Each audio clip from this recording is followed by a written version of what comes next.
Have you ever pondered what series of events led the world into the second most devastating war in human history? Our journey begins in the aftermath of the First World War, with the signing of the Treaty of Versailles. This treaty, meant to ensure peace, ironically sowed the seeds of another, even more catastrophic conflict. It imposed heavy reparations on Germany, causing an economic depression that left the German populace bitter and resentful. In the wake of this economic turmoil, extremism found fertile ground. In Germany, the Nazi Party, under the charismatic leadership of Adolf Hitler, capitalized on the widespread discontent to rise to power. Hitler's aggressive foreign policies and blatant disregard for the terms of the Treaty of Versailles stoked international tensions, setting the stage for the conflict to come. Yet Germany wasn't the only nation contributing to the escalation. In Italy, the rise of Benito Mussolini and his fascist party mirrored Hitler's rise in Germany. Mussolini's pursuit of an aggressive expansionist policy in Europe further intensified the strain on international relations. Meanwhile, across the Pacific, Japan was also undergoing a transformation. The military had gained significant power and influence over the civilian government, pushing Japan onto a path of militaristic expansionism. This led to the invasion of Manchuria in 1931, a clear violation of international law that went largely unchecked by the global community. So the stage was set. Three nations, each with their own internal pressures and ambitions, pushing against the constraints of a world order struggling to maintain peace. The economic depression, the rise of extremism, and the aggressive foreign policies of Germany, Italy, and Japan all intertwined, forming a volatile mix that was ready to explode at any moment. Yet it's crucial to remember that these factors did not make war inevitable. They merely created conditions that, when combined with certain key events, would eventually lead to the outbreak of the Second World War. So as we can see, the path to war was paved by a combination of economic, political, and ideological factors. But what was the final spark that ignited this global conflict? As the 1930s drew to a close, the world watched with growing unease as Germany, under the iron grip of Adolf Hitler, began to flex its military muscles. The Treaty of Versailles, which had ended World War I, had been largely ignored, and Germany was rearming at an alarming rate. The final straw came in the form of the German invasion of Poland in September 1939. Hitler, with his eyes set on expanding the German Reich, had made no secret of his territorial ambitions.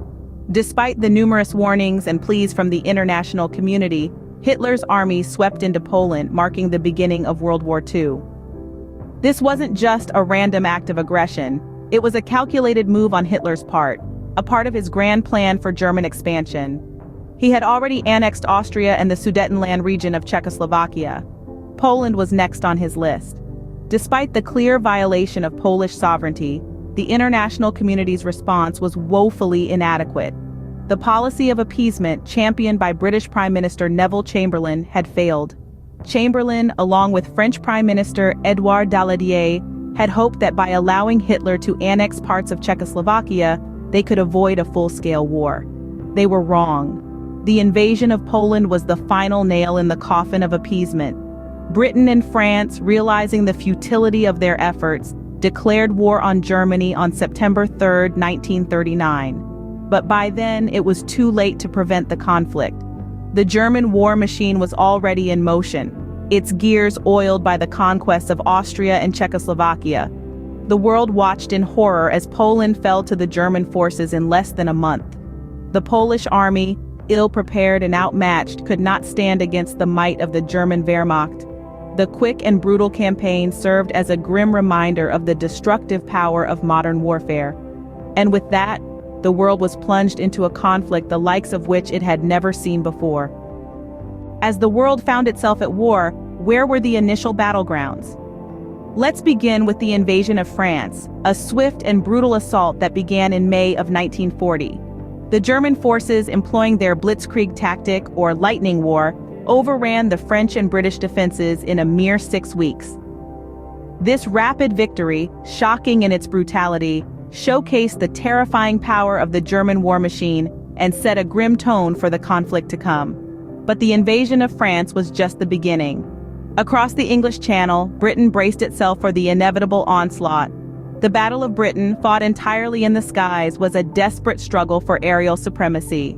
Day after day, the Royal Air Force clashed with the German Luftwaffe, their dogfights painting a deadly ballet across the cloud-scarred sky.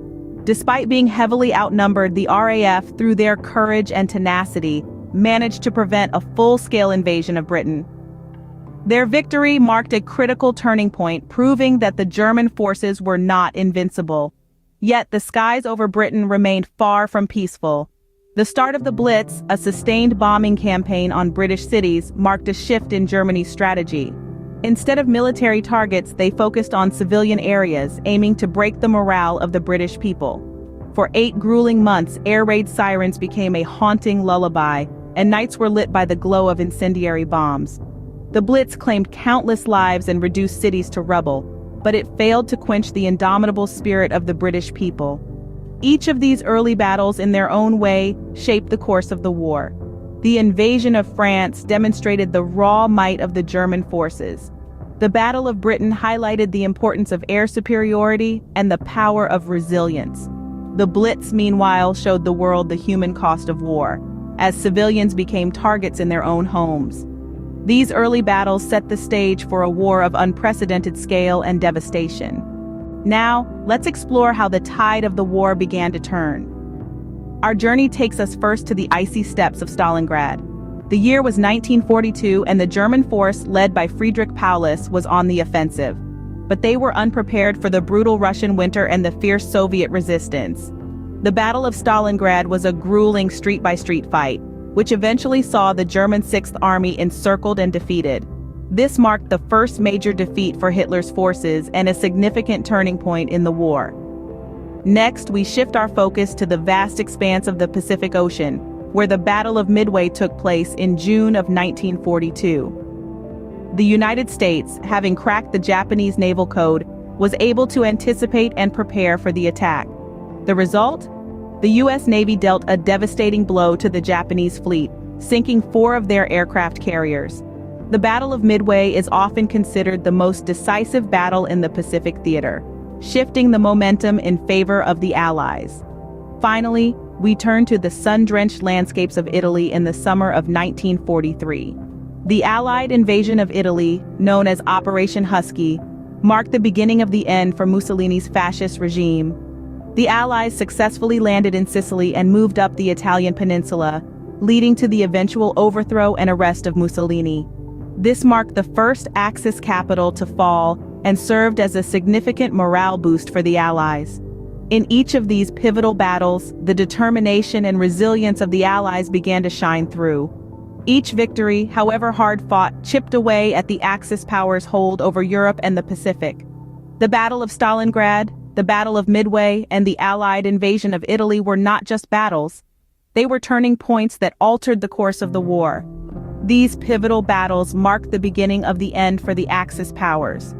In the final stages of the war, where were the decisive battles fought? As the tides of war shifted, the Allies launched some of the most significant offensives, marking the final stages of World War II.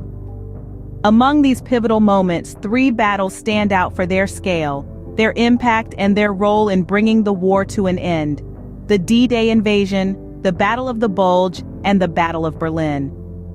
Firstly, let's delve into the D-Day invasion. This was a massive coordinated attack on the beaches of Normandy, France on June 6, 1944.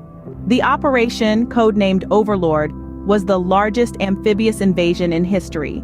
An armada of over 5,000 vessels ferried around 156,000 troops across the English Channel. This assault marked the beginning of the end for the Axis powers in Western Europe. Next, we move to the Battle of the Bulge. This was Hitler's last major offensive on the Western Front, an attempt to push the Allies back from German home territory. The battle started on December 16, 1944, and lasted for a brutal month in the bitterly cold winter. Despite initial successes, the German forces were ultimately pushed back, marking a significant turning point in the war. Finally, we arrive at the Battle of Berlin.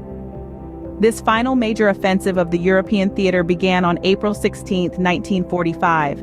The Soviet Red Army, with over 2.5 million soldiers, advanced on the German capital.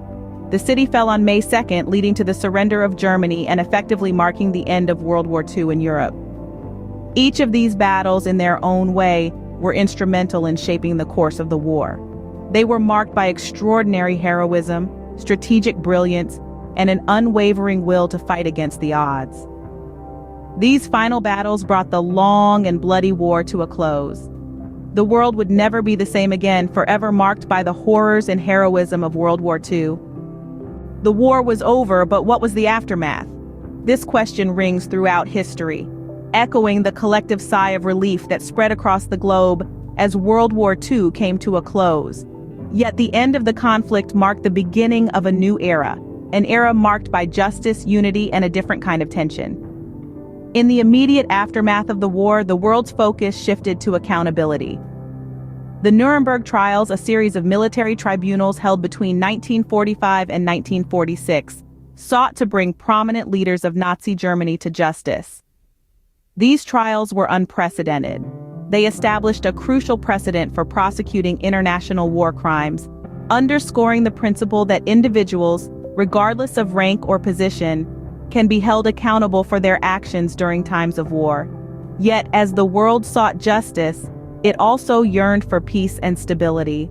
This collective longing led to the creation of the United Nations in 1945. With its inception, countries worldwide pledged to maintain international peace and security, develop friendly relations among nations, and promote social progress, better living standards, and human rights. The United Nations establishment was a testament to the world's commitment to prevent another global conflict. However, even as the world united, new tensions began to surface. The ideological divide between the democratic West and communist East, primarily between the United States and the Soviet Union, led to the onset of the Cold War.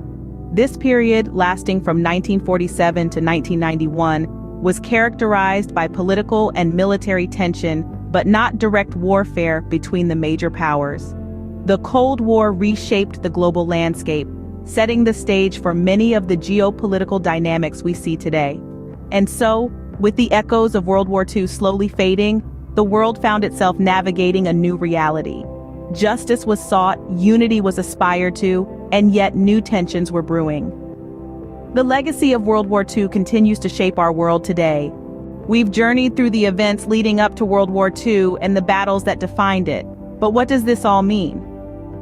We've traversed the tumultuous timeline leading to the Second World War, from the provocative prelude to the sparks that ignited this global conflict. The world watched as tensions escalated, alliances shifted, and nations prepared for a war that would shape the course of history. We dove into the first battles where strategic maneuvers, surprise attacks, and the powerful will of nations set the stage for the war to come. The world was embroiled in a conflict of ideologies, power, and territorial disputes. We then navigated the turning tides of the war. We saw how the Axis powers' initial dominance began to wane, giving hope to the Allied forces. The Battle of Stalingrad, the turning point in the Eastern Front, and the decisive Battle of Midway in the Pacific Theater demonstrated the unpredictability of war, where one decision, one moment, could change everything. We also journeyed through the final battles, the last desperate attempts of the Axis powers to cling on to their crumbling dominions. The world watched as the Allied forces moved closer to victory, liberating occupied territories and pushing back the front lines. The fall of Berlin and the unconditional surrender of Japan marked the end of a war that had lasted for 6 long and bloody years. In the aftermath, the world was left to reckon with the devastation. The war had claimed the lives of millions of people, left cities in ruins, and forever changed the geopolitical landscape.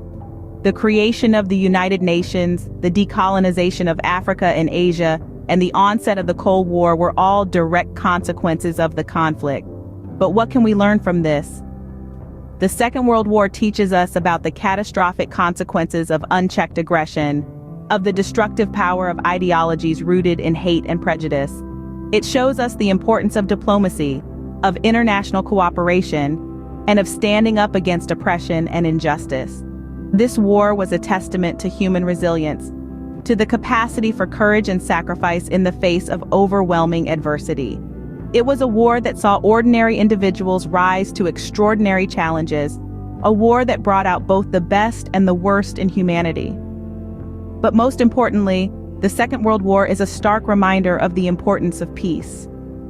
The devastation wrought by the war, the lives lost, the cities destroyed, all these underscore the need for peaceful coexistence, for understanding and respect among nations. Our journey through the events leading up to World War II and the battles that defined it serves as a reminder of our shared history, of the lessons we must carry forward into the future. It is a testament to the human capacity for endurance and resilience, and a stark reminder of the cost of war. As we remember the past, let us strive to build a future of peace and understanding,